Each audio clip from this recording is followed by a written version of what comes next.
understand this has more in it than just it has several recommendations in it. So listen very carefully to the whole thing.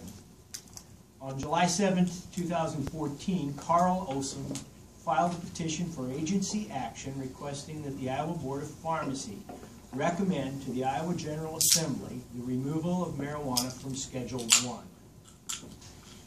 The board first considered this petition at its August 2014 meeting.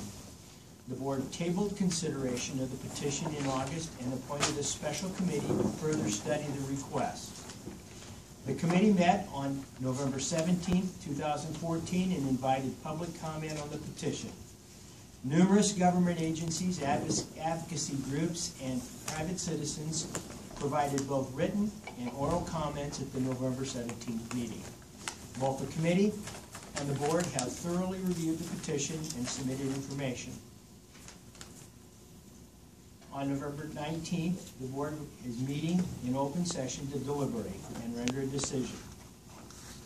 It is the board's 2015 recommendation to the General Assembly that marijuana be removed from Schedule 1. The board does not make this recommendation lightly. The board's decision is based on two primary considerations.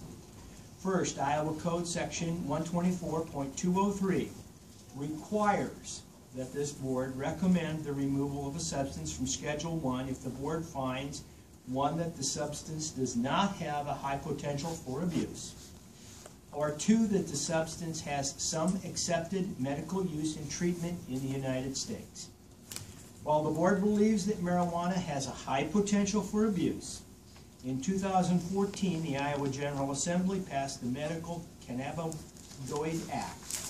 That act permits the use of cannabidiol for patients suffering from intractable epilepsy. The passage of this act is an affirmative recognition by the Iowa General Assembly that there is some medical use for marijuana. Continued placement of marijuana in Schedule 1 is not consistent with that act. Second, marijuana is currently classified as both Schedule 1 and Schedule 2 controlled substance in Iowa. The dual scheduling is a holdover from experimental research programs authorized more than 30 years ago. The dual scheduling has understandably led to confusion as to this board's authority to promulgate rules authorizing the legal use of medical marijuana. The board does not believe it was the intention of the legislature for the board to unilaterally establish, design, and implement a medical marijuana program in Iowa. Removing marijuana from Schedule 1 and removing any reference to rules promulgated by the Iowa Board of Pharmacy will eliminate this confusion. In other words, we're asking for the elimination of the reference to the board. The petition does not request or suggest what schedule marijuana should be placed in, only that it be removed from Schedule 1. The board, however, believes it has an obligation under the Controlled Substances Act to recommend a proper schedule should marijuana be removed from Schedule 1. The board believes that marijuana is properly classified as Schedule 2. Iowa Code Section 124.205 establishes three criterions for the inclusion in Schedule 2. Marijuana meets each of these criteria as the board believes marijuana, number one, has a high potential for abuse. Number two, abuse of marijuana may lead to severe psychic or physical dependence. And three, marijuana currently has accepted medical use with severe restrictions in the United States. The board wants to caution Iowans on both the limitations on this recommendation and the limitations of any rescheduling of marijuana.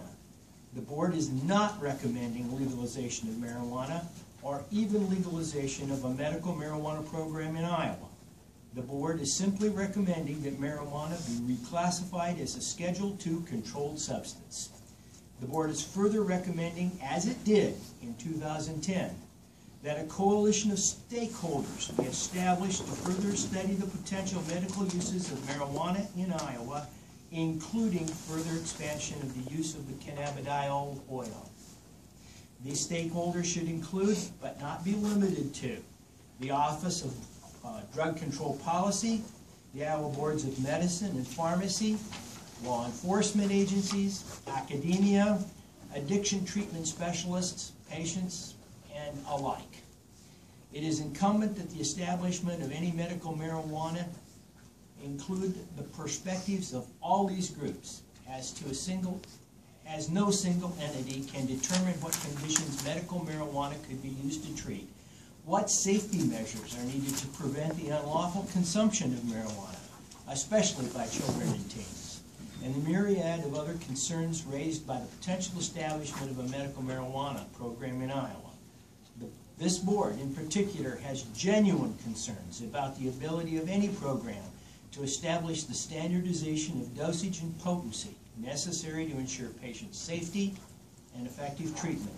The rescheduling of marijuana will not automatically result in the legalization of medical marijuana in Iowa.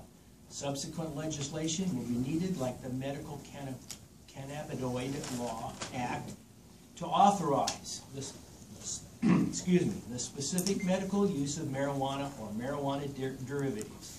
The establishment of any medical marijuana program will take sufficient time.